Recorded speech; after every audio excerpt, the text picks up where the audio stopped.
hey felek saldın beni cevriye cepağa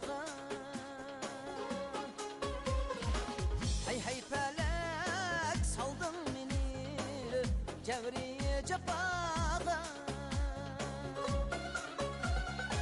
derdim bulgaç yıglap deme sen bir vapağa derdim bulgaç yıglap deme sen bir vapağa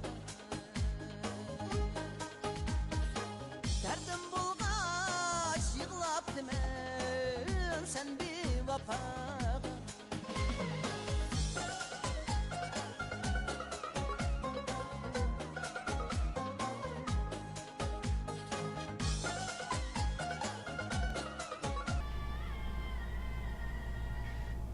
Welcome to Window to China and Xinyu One On One. Today on Window to China and Xinyu One On One, I'm pleased to welcome Marc Harrold to come to this show. Can you introduce yourself, please? Great. Thank you so much for having me on. I'm Marc Harrold. As you said, I'm the Libertarian Party nominee for the United States House of Representatives here in the Commonwealth of Virginia's 11th District.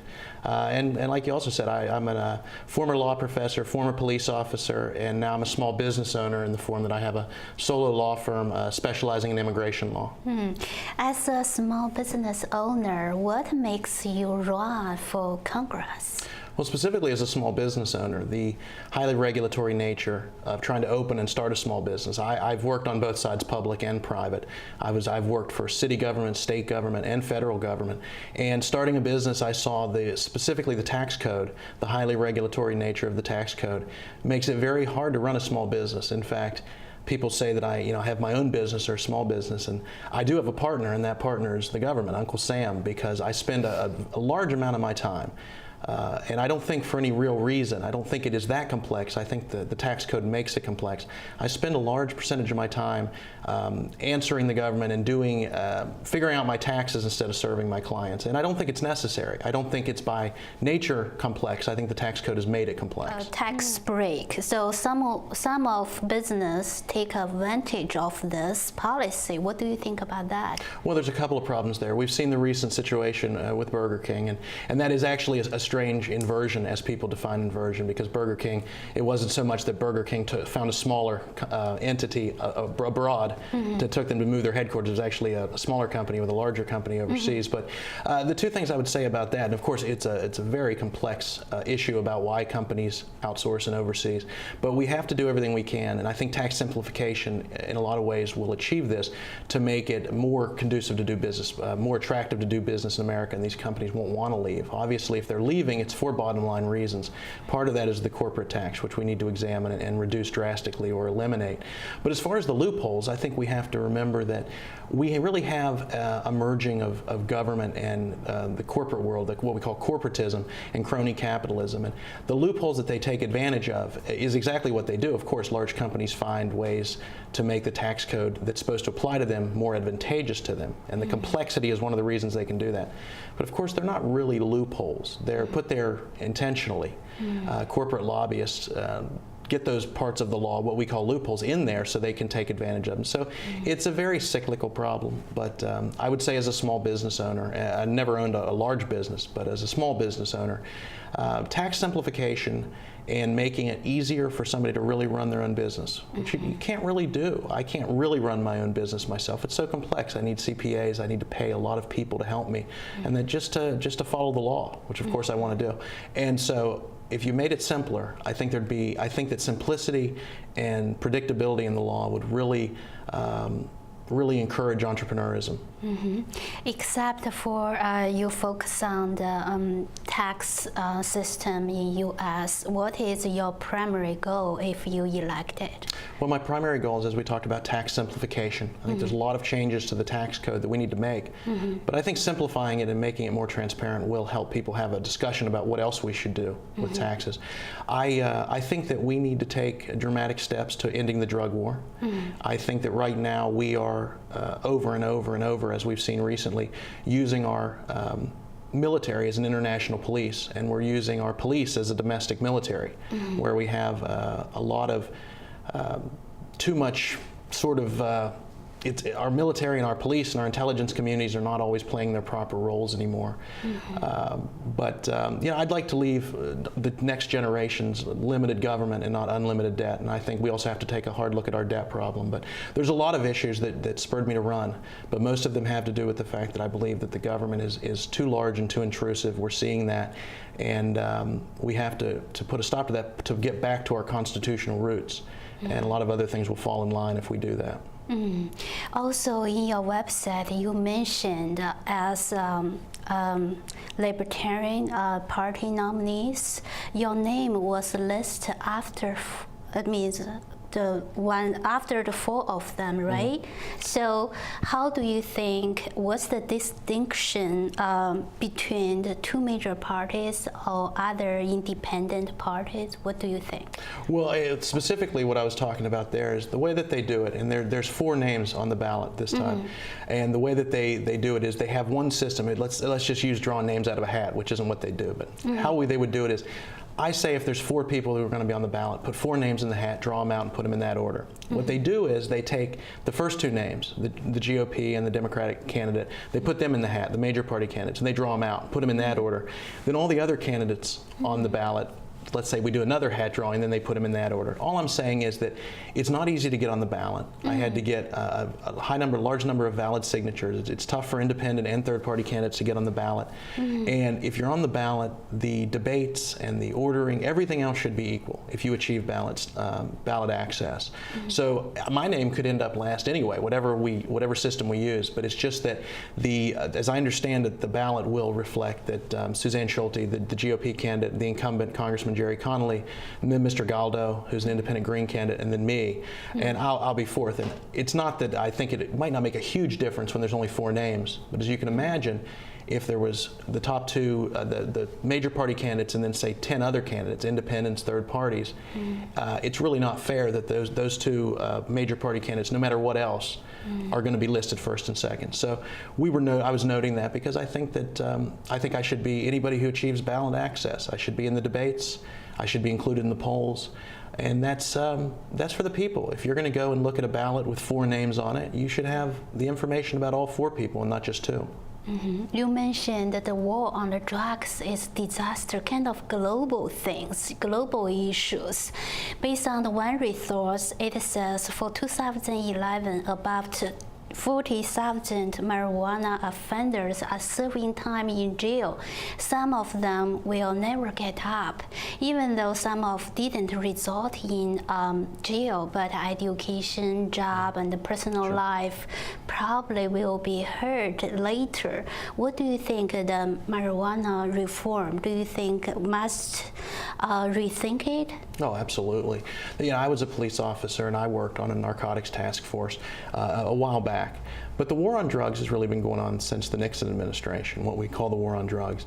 And it has a lot to do with focus and priority in law enforcement. If you decriminalize marijuana and de-emphasize this so-called war on drugs, I think you would see a exponential decrease in border violence. You would see, we could focus law enforcement and penal resources on individuals who actually do harm others, where there's an actual victim to the crime. We would not saddle people, young people especially, for life. Like you said, it's not all just about going to jail, although we lead the world in incarceration now, and mostly because of the drug war and the private prison industry.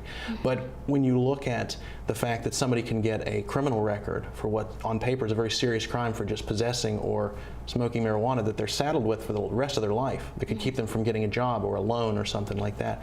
And the last thing is, and I've had close relatives who have suffered from cancer, for instance, we need to make medical marijuana available to individuals who suffer. And there shouldn't be government interference. If it's a medical marijuana and a doctor and a patient are involved and the doctor says this will ease your pain, there's absolutely no reason that it should be illegal. So decriminalizing marijuana is the first step.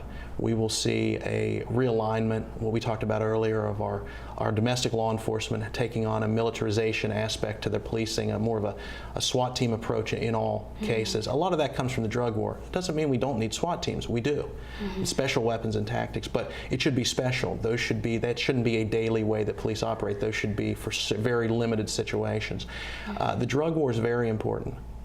because it has a lot to do with a declared war on our own citizenry that has been a disaster from the very beginning. President Obama has said before that it's a disaster. He knows it's a disaster. It is one of the areas that he can reclassify. Marijuana should not be a Schedule I substance under the Controlled Substance Act. It just does not fit the category.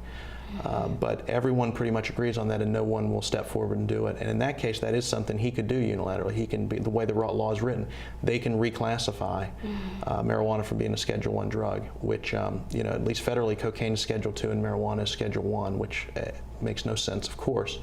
But we need to decriminalize marijuana. I think we will. I think we're getting very close. But we really have to look and say, why haven't we done it yet? What are the forces at work? Because when you ask almost anybody now, they say we should do it. So you have to ask, why aren't we doing it? Who's in power and why don't they want to do it? I mean, in China, if you think that marijuana is illegal, I think one big concern is the physical addiction. Once you use it, do you think people just continue want to have that, like drug, and then addition to the caffeine or coffee, something like that? Well, with marijuana, you know, it's a Schedule I drug. The definition for the 1970 Act is that it has low medicinal value and high potential for physical dependency or addiction.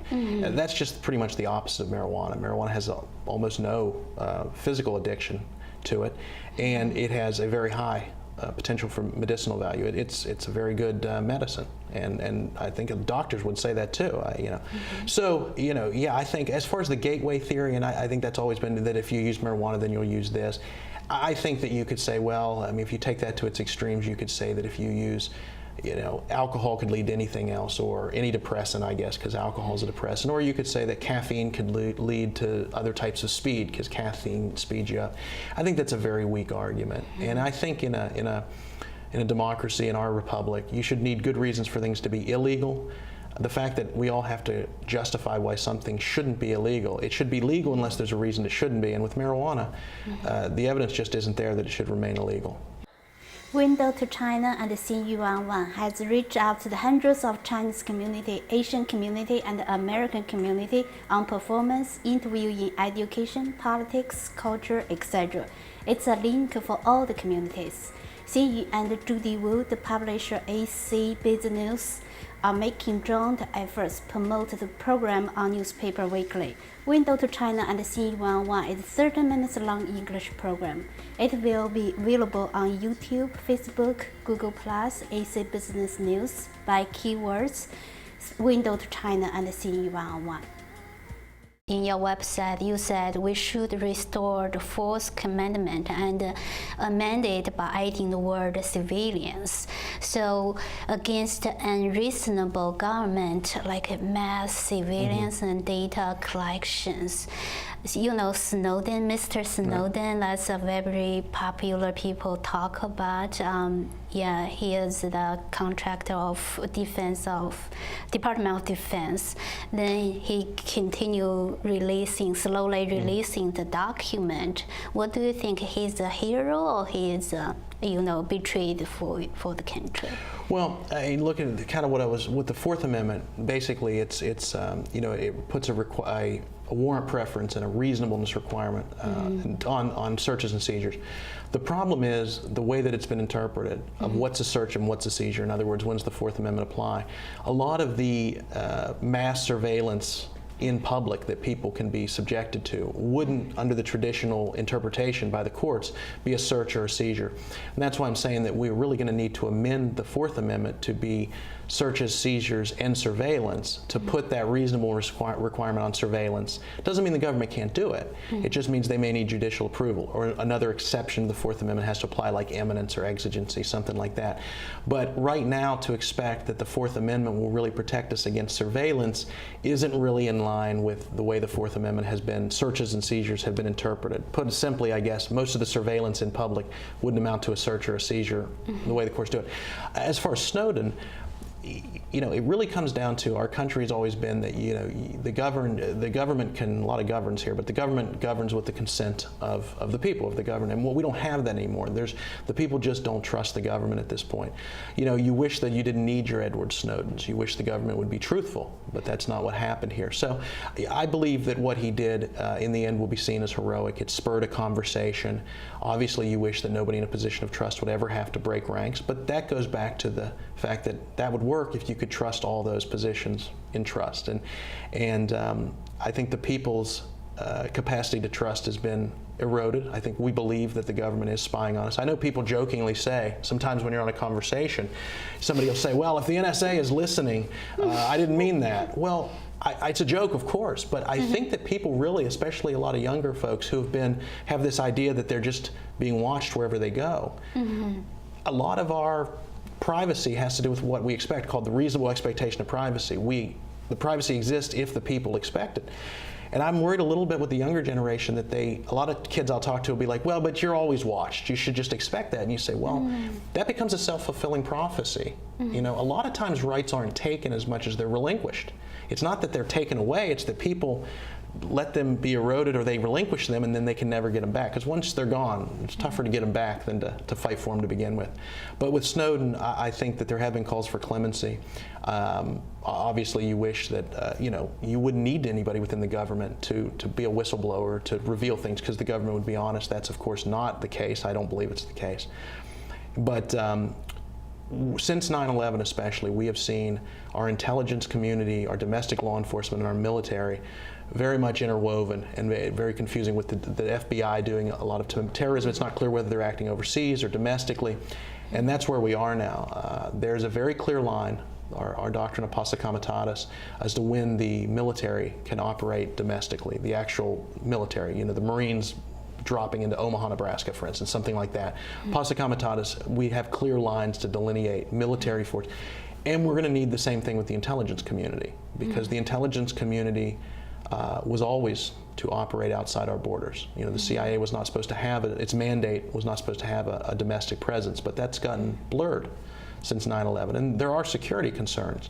But we have to stay on top of this, or we'll look up years from now and say that we really, after we were attacked, we allowed our own rights to be relinquished to the point that you know, we lost something.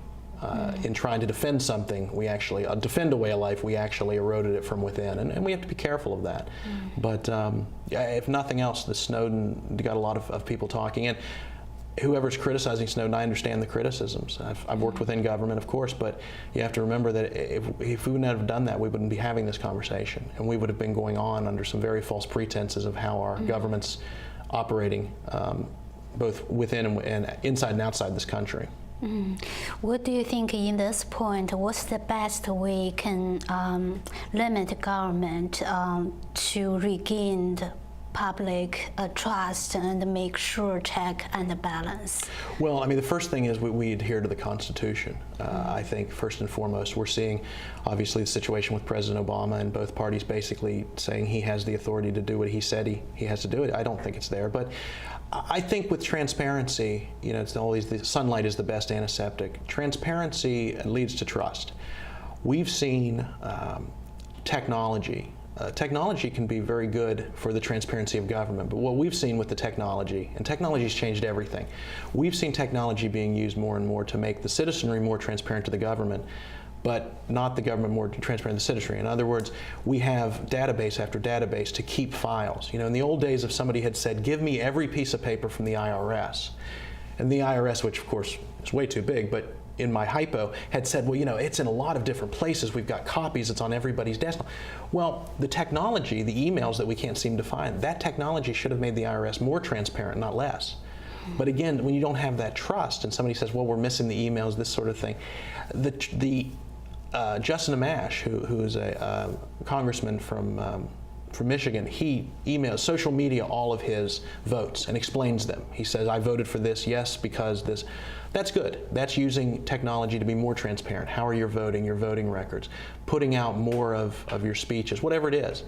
I think transparency would lead to a lot more trust. I think people really do believe all over the country that inside the Beltway is this, treats the citizens sort of like an ATM. It draws money in, and you're not 100% sure what they're doing. But the simple answer to that question would be, as Congressman, I'd be very transparent. I would report back. I would not abstain from votes. And you know, I think trust really, we need to get trust back, because I don't think people trust the government right now, and I don't think they should. I think the government's gotten caught doing a lot of things that a long time ago we would have said, well, that sounds like something out of an Orwell novel. That sounds like 1984. And I think those things are here today. In your website, you also said we must end unconstitutional foreign war. What do you think the Obama's announcement will champion the air campaign in Iraq? Well, you know, you can look back. We've had our last 4 presidents, including President Obama backwards, there's been 2 Democrats and 2 Republicans. The first President Bush, President Clinton, President Bush, the 43rd president, and then President Obama. All of them now, both parties, 2 and 2, have decided to bomb Iraq. All of them have done that. Now, President Clinton's was interwoven right about the time of the vote on the impeachment, so a lot of people thought that maybe it had something to tie in there. But the truth of the matter is, it's sort of gotten to the point where President Obama, if he says that he has an authority enough, he just has it. It's not clear where he would get it from. As I read the Constitution, I think a lot of people do, he can only proceed with this military action for a certain number of days, and then he has to get it authorized. But he hasn't even said that. President Bush, at least, and it was seen much more defensive at that point because it was still a couple of years with Iraq from 9/11. Everyone pretty much after 9/11, they got that authorization, and everybody's kind of said, well, we're still working on that. We're still working on that. Well, that can't be true for ISIS, because the original authorization in 2001 was tied to the attacks of 9/11. And that's, of course, why in 2003 a lot of people were trying to say, well, Iraq might have been part of that. Look, I think you need an express declaration of war from Congress to respond militarily, unless there's some extreme imminence.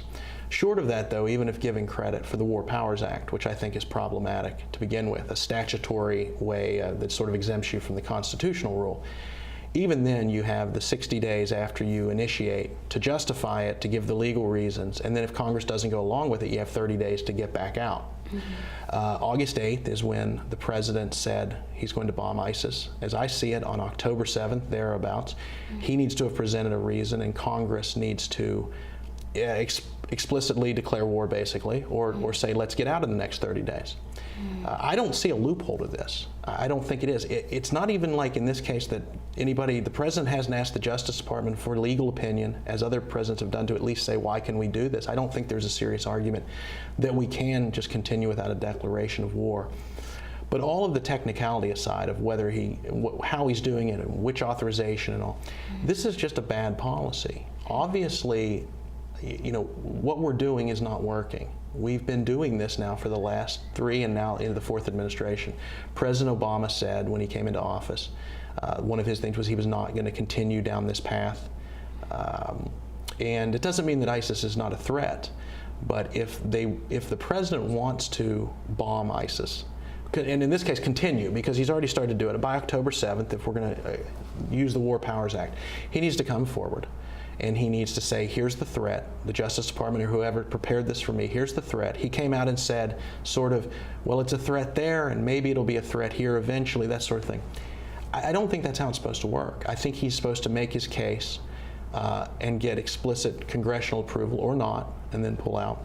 But I don't think he's going to do that. And I think that both parties, the Republicans and the Democrats, are going to be more than happy for the president to carry the water on this down the road. I don't think they want to vote on this. I don't think they want to be on record for this. I think that they're okay with this to get past the midterm elections. But my short answer on this would be, in all cases, the Department of Defense should be just that.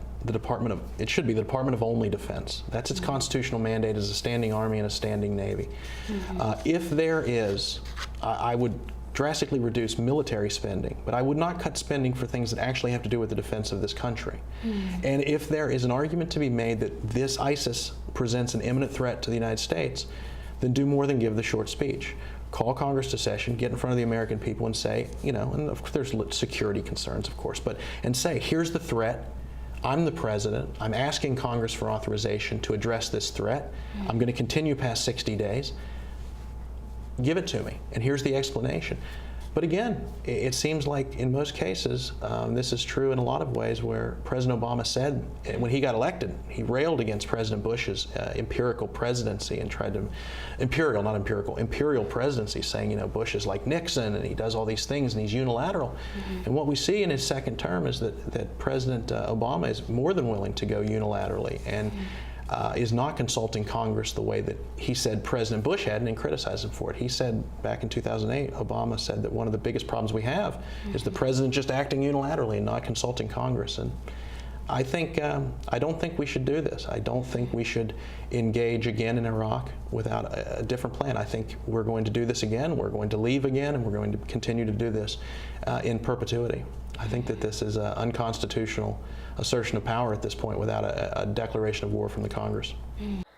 Window to China and Xinyu One On One has reached out to the hundreds of Chinese community, Asian community, and American community on performance, interview in education, politics, culture, etc. It's a link for all the communities. Xinyu and Judy Wu, the publisher AC Business, are making joint efforts to promote the program on Newspaper Weekly. Window to China and Xinyu One On One is a 30 minutes long English program. It will be available on YouTube, Facebook, Google+, AC Business News by keywords Window to China and Xinyu One On One. What we're talking about here is we're talking about going over in airstrikes and using military force without congressional authorization. It doesn't seem to be, we don't ever seem to have a real exit. In other words, as we've basically been doing this for 4 administrations, and when you go out and talk to people who really keep up and know what's going on, and you say, well, what's our goal? Well, it's to combat terrorism. Okay, but what's our, in other words, I think anytime we use military force, there should be a clear military objective. Somebody should be able to say, if then, if this is achieved, then we leave.